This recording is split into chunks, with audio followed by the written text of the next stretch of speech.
समाज में, देश में बदलाव ऐसे नहीं आता है। हाँ, क्रांतिकारियों की शान गोली खाने और खिलाने में है, फांसी के फंदे पे लटक जाने में है, समझा? In times of great necessity violence is indispensable. ये कोट मैं भगत सिंह की book why I am an atheist से पढ़ रहा हूँ। भगत सिंह को अपना हीरो मानते हैं, अपना आदर्श मानते हैं, मगर उनके आइडियल्स को फॉलो करना सबके बस की बात नहीं है। मिलियंस ऑफ लोगों में कुछ लोग फॉलो कर पाते हैं। उनमें एक थे हमारे भरत तिवारी। आप उनकी लाइफ को अगर देखेंगे तो आपको पता लगेगा कि उन्होंने भगत सिंह के फिलॉसफी पे कितना जिया है, कितना अमल किया है। मैं एक एक करके कुछ कोट्स इसमें से पढ़ूंगा और आप दोनों के बीच में सिमिलैरिटीज़ देखना। भगत सिंह को 23 मार्च को फांसी पे चढ़ा दिया था कॉलोनियल अथॉरिटी ने, और हमारे भरत तिवारी को 17 जून को पुलिस ने फेक इनकाउंटर में मार दिया, despite the fact that he was declared mentally challenged and he had surrendered his weapon as well. Bhagat Singh writes, "They can kill me, but they cannot kill my ideas.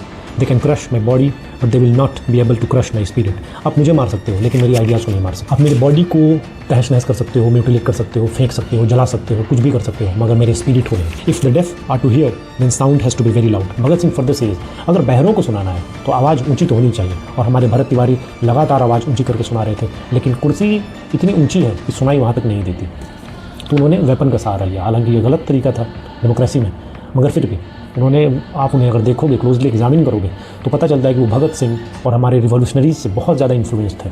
I am a man and all that affects mankind concerns me. Bhagat Singh further says कि I am a man, मैं एक इंसान हूँ, और humanity को अगर कहीं भी कोई समस्या, कोई परेशानी आती है तो ये चीज़ मुझे अफेक्ट करती है, और इसके लिए मैं आवाज़ उठाऊँगा। ये भगत सिंह का कहना है।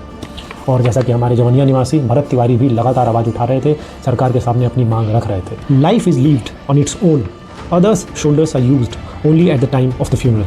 ये कितना खूबसूरत है। यहाँ भगत सिंह कहते हैं कि लाइफ में अपने दम पे जीना चाहिए, अपने मादे पे जीना चाहिए, और दूसरों के कंधे पे तब सवार होना चाहिए जब हमारे फ्यूनरल का समय हो, जब हम मरने वाले हों, जब हम मर चुके हों। And the last one that is important, old orders should change always and ever, yielding place to new so that one good order may not corrupt the world.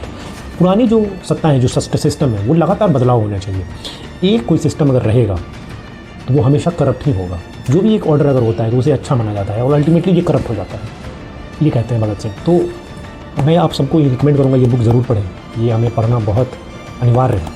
Hindi में पढ़ लें, इंग्लिश में पढ़ लें, 100 रुपये की आती है, ज़रूर पढ़ें इसे। और हमारे भरत तिवारी को हमारी तरफ से सैल्यूट है, हमें आप पे गर्व है। आपने जो किया वो सबके वश की बाहर की चीज़ है। उन्हें न्याय मिलना चाहिए, उनके दोषियों को कड़ी से कड़ी सज़ा मिलनी चाहिए। बंदे में था दम, आप उसे पागल घोषित कर दो, hats off, you have our respect, you have our respect brother. और ये तमाचा है, ये उनके फेस पे तमाचा है। Who believe that a political party represents the interest of a particular community। Political party किसी भी कम्युनिटी की इंटरेस्ट नहीं रखती, वो कास्ट फैक्टर को, रिलीजन फैक्टर को एक्सप्लॉइट करते हैं only in the election. Once election goes, वो सब कुछ भूल जाते हैं। उनका इंटरेस्ट सिर्फ होता है सत्ता पाने में, एयर कंडीशनर घर में रहने में, एयर कंडीशनर गाड़ी में घूमने में। उनके बच्चे विदेशों में ऐश मौज करते हैं और उनका पावर बना रहता है, उनका दबदबा बना रहता है, वो रील्स बनाते हैं बस। और ये हम कॉमन सिटीजन समझ नहीं पाते। Education is important, I would say education is important, please educate yourself.